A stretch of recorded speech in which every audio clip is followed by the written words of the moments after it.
Olá pessoal, amigos e seguidores do canal, bem-vindos. Aqui Vitor Machado, dando as boas-vindas a todo mundo, aos novos que estão chegando também. Vamos entrar na comunidade, se engajar nesse seleto grupo aqui que produzem aqueles baita comentários, né, que eu sempre elogio. Mas muito bem, hoje, quarta-feira, dia 15 de novembro, tem alguma coisa que aconteceu 15 de novembro? Sim, tem. O golpe militar que nos lançou nos atuais problemas, né? Nunca parou. Substituiu um projeto de nação por projeto de coisa nenhuma, que foi o golpe militar da República.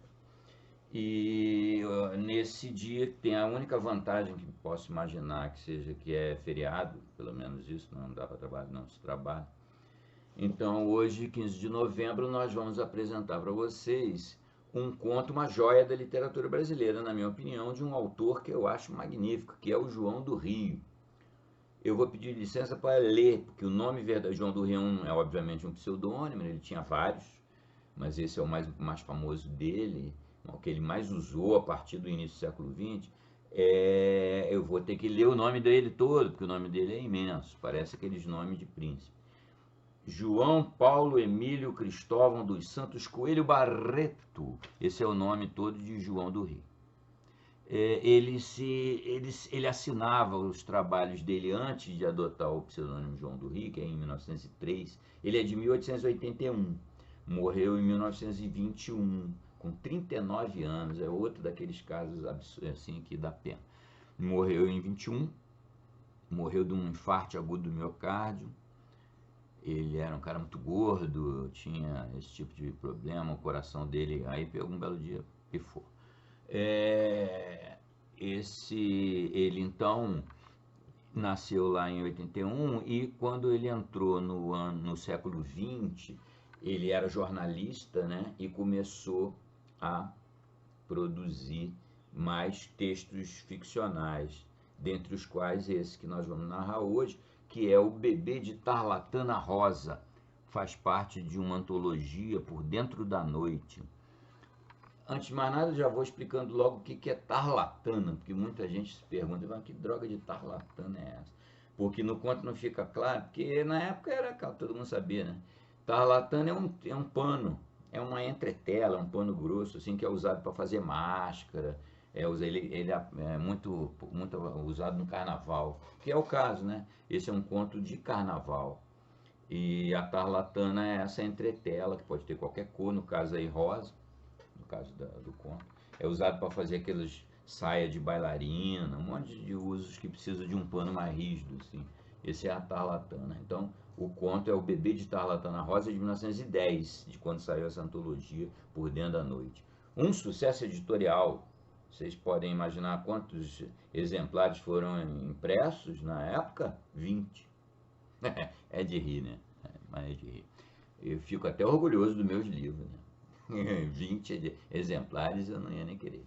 Mas, bem, o João do Rio, ele era um escritor brilhante, um cara muito... Ele escreveu sobre os mais variados assuntos, ele então era jornalista, teatrólogo, fazia críticas, ele fazia de tudo. Ele escreveu um livro muito legal sobre as religiões no Rio Antigo. Esse livro é bacana pra caramba. E vai acabar aparecendo... Não quero não, babá, obrigado. Então, o João do Rio escrevia sobre os mais variados assuntos. E escreveu esse conto que é uma pérola do terror. É um terror, não tem sangue, tem no máximo um algodãozinho com sangue. Isso não é spoiler, vocês vão esquecer, né? Mas então não tem sangue na história. Mas é horror, sem dúvida que é horror. Ele era um escritor que admirava muito o Oscar Wilde. Eu acho que ele admirava o Oscar Wilde. Tinha uma vida paralela até certo ponto, e do Jean Lorrain também. Mas Jean Lorrain, vocês podem ver aqui na introdução do conto lá, Os Buracos da Máscara, que é carnaval também. É um outro, vale a pena pegar uma batida e ouvir o Jean Lorrain com o Seu Buracos da Máscara. Hoje, O Bebê de Tarlatana Rosa. E, humildemente, o meu conto, que eu vou botar o link aqui, que é o Carnaval Fervente. É legal, é de carnaval também, passado no Rio, lá nos anos 50. Eu gosto, também puder. Mas, bem, então o João do Rio tinha essa admiração, ele se espelhava muito no Oscar Wilde. Os três eram todos três homossexuais, mas acabou a semelhança por aí, porque eles tinham o fim de vida de cada um. O do João do Rio foi disparado mais tranquilão, morreu de um infarto fulminante, não ficou sofrendo de lugar nenhum, não foi para nenhuma cadeia pegar trabalhos forçados como foi o Oscar Wilde por causa da sua opção sexual, maluco, uma barbaridade. Morreu por causa disso, não morreu na prisão, mas morreu depois destruído já, né? O Jean Laurent morreu do vício, aquilo tudo vocês podem ver não tem link ainda para o Oscar Wilde, mas vai ter, que eu vou acabar narrando o retrato de Dorian Gray, que eu amo. Mas muito bem. Então, o João do Rio era tudo isso. Ele foi em 18, no final da Primeira Guerra Mundial, ele viajou para a França para cobrir a tristemente célebre Conferência de Versalhes, que definiu todos os acordos de paz do fim da Primeira Guerra. Um troço tão violento, tão revanchista, tão horrível, tão grotesco, que gerou a Segunda Guerra. Se alguém quer descobrir a origem real da Primeira Guerra, da Segunda Guerra, é o fim da Primeira Guerra, é claro. Mas o João do Rio foi para lá para cobrir essa conferência de paz, supostamente, né? Bem, e ele depois voltou, continuou escrevendo, ele se envolveu, isso é um episódio interessante, assim, acho que extrapola um pouco, vou tentar ser rápido. Ele teve uma vida tranquila, ele não tinha grandes problemas, mas ele se envolveu numa polêmica chamada o caso dos poveiros. O que é poveiro? Poveiro é o cara que vem da póvoa do Varzim, em Portugal, geralmente pescadores. Esse pessoal tinha vindo para o Brasil como muitos outros imigrantes portugueses, como a minha família, por exemplo. Então, o que acontece? Esses caras, eles eram boa parte dos pescadores cariocas, ou que viviam no Rio, que abasteciam a população, eram esses poveiros. Pescavam nas imediações e abasteciam os mercados de peixe. Meu pai foi um vendedor num mercado de peixe, quando veio para o Brasil nos anos 50. Bem, mas aí, o que acontece? O nosso magnífico governo republicano, não sabendo o que fazer, não tinha projeto de nação nenhum, né? Soube derrubar o que havia, mas não soube botar nenhum no lugar. Eles então tinham medidas, assim, leis que saíam que não tinham nem pé nem cabeça. Essa é uma. Saiu uma lei dizendo que não podia pescador ser estrangeiro, tinha que ser uma coisa estratégica, pescador. Então o pescador precisava ser brasileiro. E aí foi uma guerra, porque os caras iam perder seu ganha-pão, né? E os cariocas iam perder seus peixes. Aí o que acontece? O único cara mais ou menos conhecido que pegou a frente para contestar essa barbaridade foi o João do Rio. E foi muito atacado, ele não foi atacado por homossexual, não foi por ser, não foi atacado por conta do que ele escrevia, não foi atacado por posição política, porque ele não tinha posição política nenhuma. O pai até era um positivista, essa doença que gerou o golpe militar da República, né? O pai dele era acometido desse mal aí, mas ele não tinha posição política nenhuma. Ele apenas se bateu contra a imprensa, contra um monte de gente, por conta da evidente injustiça do caso. E começou a ser ameaçado, aí foi agredido na rua por grupos nacionalistas que estavam defendendo, não sei se eles sabiam o que, acho que não estavam defendendo nada, né? Mas muito bem, isso aí extrapola o nosso esquema aqui. Então esse foi o grande problema, foi o problema maior que ele teve. E depois teve um colapso assim, fulminante, morreu. Morreu com só 39 anos, uma pena. Mas é mais ou menos esse um cenário que eu podia contar para vocês do João do Rio. A vida dele não foi tão longa assim para gerar tanta coisa para contar, mas já é bem rica, né? Vocês vão te convir. Então vamos lá, Bebê de Tarlatana Rosa, maravilhoso. Eu estou até meio assim de competir com a narração brilhante do Abu Janra, que fez de uma narrativa do Bebê de Tarlatana Rosa na TV Cultura, há vários anos atrás. Tem agora, mais recentemente, uma adaptação que eu detestei, por sinal, para televisão do conto, é uma adaptação. Não sei o que tem para alterar no conto, mas alteraram bastante. Mas nós vamos na nossa narrativa fiel do conto do grande e brilhante João do Rio. É isso aí que eu tinha para comentar com vocês. Hoje embolou um pouquinho com outros assuntos, porque afinal é feriado, data do golpe militar da República. E é isso aí.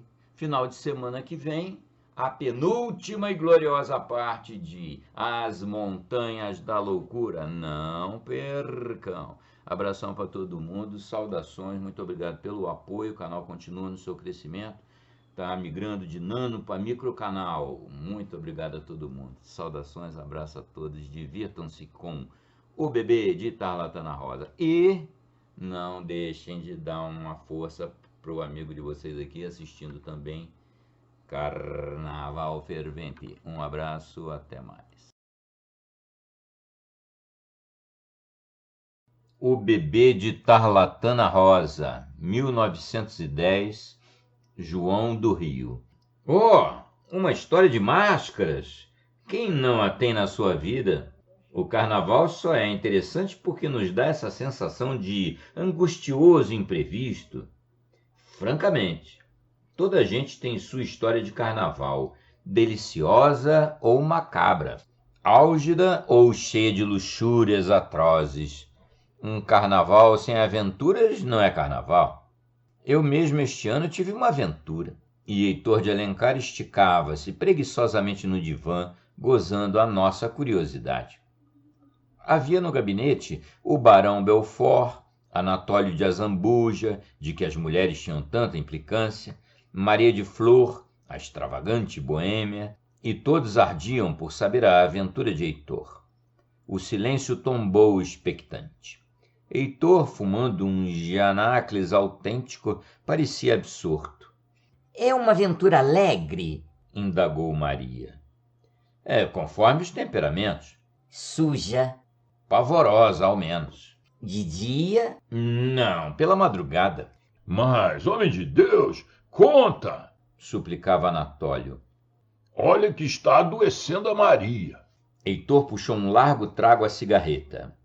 Não há quem não saia no carnaval disposto ao excesso, disposto aos transportes da carne e às maiores extravagâncias. O desejo quase doentio é como incutido, infiltrado pelo ambiente. Tudo respira luxúria, tudo tem da ânsia e do espasmo, e nesses 4 dias paranoicos, de pulos, de guinchos, de confianças ilimitadas, tudo é possível. Não há quem se contente com uma... Nem com um, atalhou Anatólio. Os sorrisos são ofertas, os olhos suplicam, as gargalhadas passam como aos arrepios de urtiga pelo ar. É possível que muita gente consiga ser indiferente. Eu sinto tudo isso. E saindo à noite para a porné da cidade, saio como na Fenícia saíam os navegantes para a procissão da primavera, ou para os alexandrinos para a noite de Afrodite.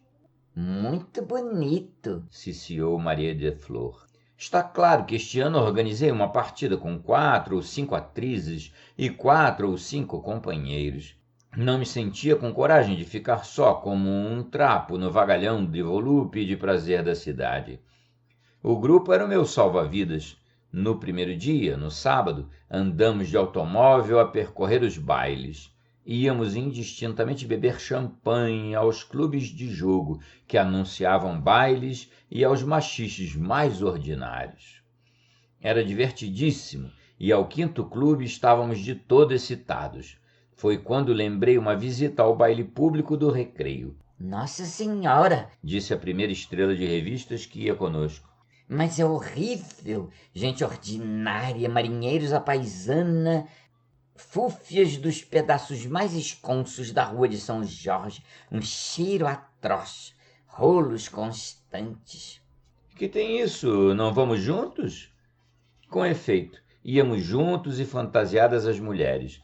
Não havia o que temer, e a gente conseguia realizar o maior desejo, acanalhar-se, enlamear-se bem. Naturalmente fomos e era uma desolação, com pretas beiçudas e desdentadas, esparramando belbutinas fedorentas pelo estrado da banda militar.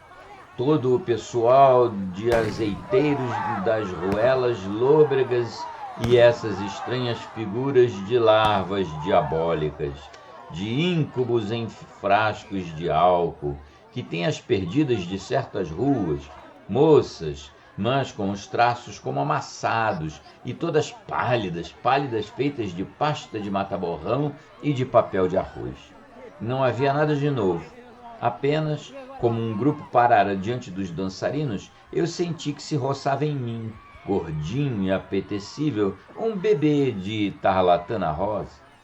Olhei-lhe as pernas de meia curta, bonitas. Verifiquei os braços, o caído das espáduas, a curva do seio, bem agradável. Quanto ao rosto, era um rostinho atrevido, com 2 olhos perversos e uma boca polpuda, como se ofertando. Só postiço trazia o nariz, um nariz tão bem feito, tão acertado, que foi preciso observar para verificá-lo que era falso. Não tive dúvida, passei a mão e preguei-lhe um beliscão. O bebê caiu mais e disse num suspiro: Ai, que dói! Então vocês a ver que eu fiquei imediatamente disposto a fugir do grupo. Mas comigo iam 5 ou 6 damas elegantes, capazes de se debochar, mas não de perdoar os excessos alheios, e era sem linha correr assim, abandonando-as atrás de uma frequentadora dos bailes do recreio.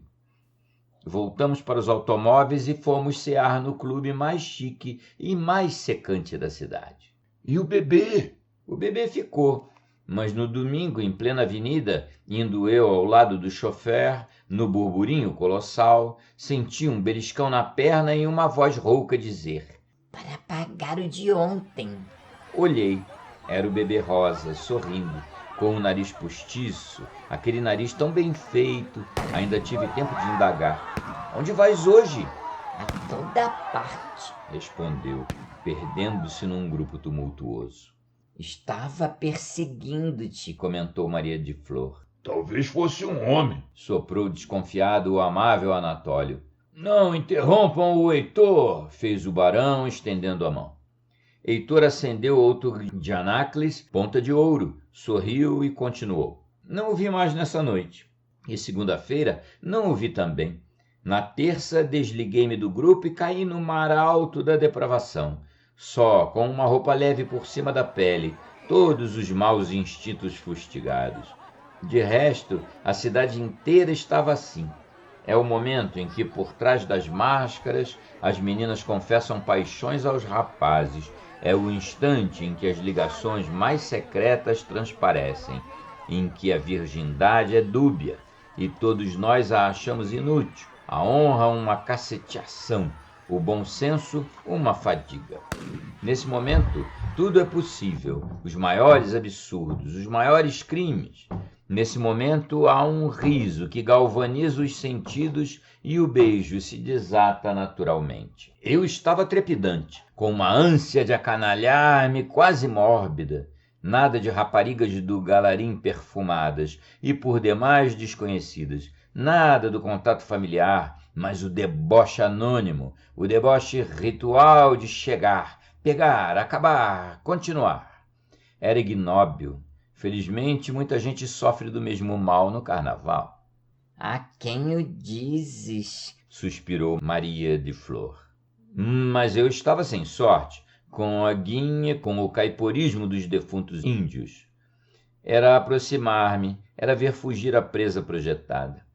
Depois de uma dessas caçadas pelas avenidas e pelas praças, embarafustei pelo São Pedro, meti-me nas danças, rocei-me aquela gente em geral pouco limpa, insisti aqui, ali, nada. É quando se fica mais nervoso. Exatamente. Fiquei nervoso até o fim do baile. Vi sair toda a gente e saí mais desesperado. Eram 3 horas da manhã. O movimento das ruas abrandara. Os outros bailes já tinham acabado. As praças, horas antes incendiadas pelos projetores elétricos e as cambientes enfurnadas dos fogos de bengala, caíam em sombras. sombras cúmplices da madrugada urbana. E só, indicando a folia, a excitação da cidade, um ou outro carro arriado levando máscaras aos beijos ou alguma fantasia, tilintando guizos pelas calçadas fofas de confete. Oh, a impressão enervante dessas figuras irreais na semissombra das horas mortas, roçando as calçadas, tilintando aqui e ali um som perdido de guizo. Parece qualquer coisa de impalpável, de vago, de enorme, emergindo da treva aos pedaços. E os dominós embuçados, as dançarinas amarfanhadas, a coleção indecisa dos máscaras de último instante, arrastando-se extenuados. Dei para andar pelo Largo do Rocio e ia caminhando para os lados da Secretaria do Interior, quando vi, parado, o bebê de Tarlatana Rosa. Era ele! Senti palpitar meu coração. Parei. Os bons amigos sempre se encontram, disse. O bebê sorriu sem dizer palavra. Estás esperando alguém? Fez um gesto com a cabeça que não. Enlacei-o. Vens comigo? Onde? Indagou a sua voz áspera e rouca. Onde quiseres. Peguei-lhe nas mãos. Estavam úmidas, mas eram bem tratadas. Procurei dar-lhe um beijo. Ela recuou. Os meus lábios tocaram apenas a ponta fria do seu nariz. Fiquei louco. Por pouco... Não era preciso mais no carnaval. Tanto mais quanto ela dizia com a sua voz arfante e lúbrica. Aqui não. Passei-lhe o braço pela cintura e fomos andando, sem dar palavra.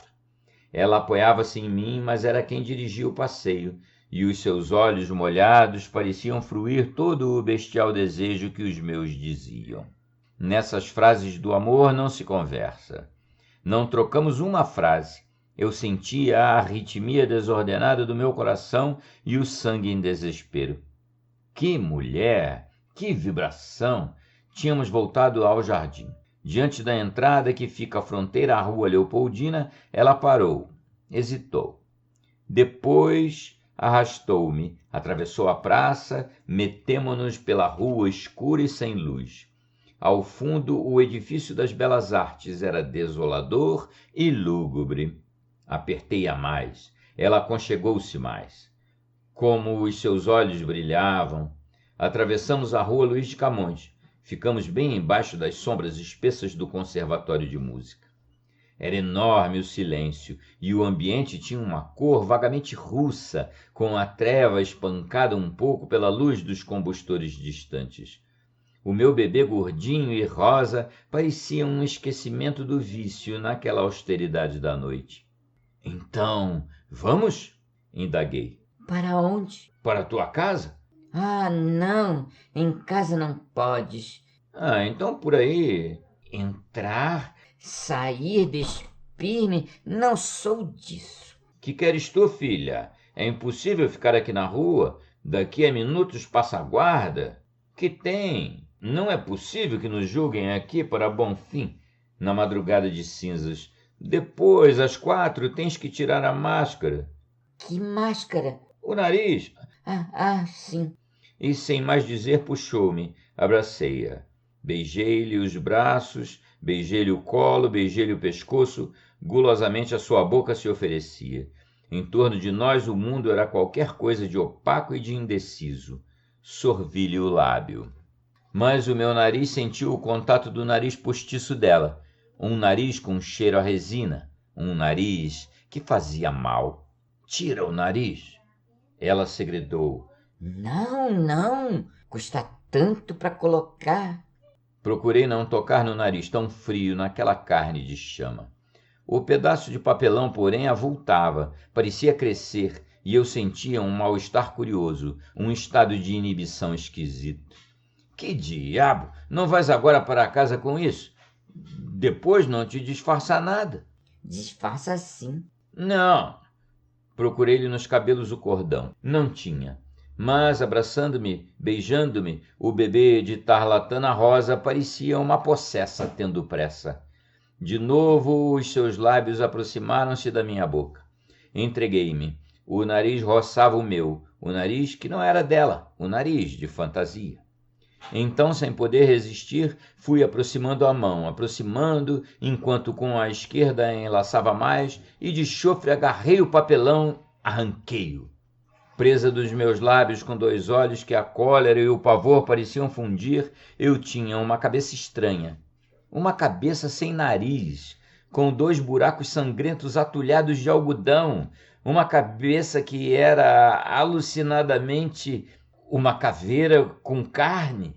Despeguei-a, recuei num imenso vômito de mim mesmo.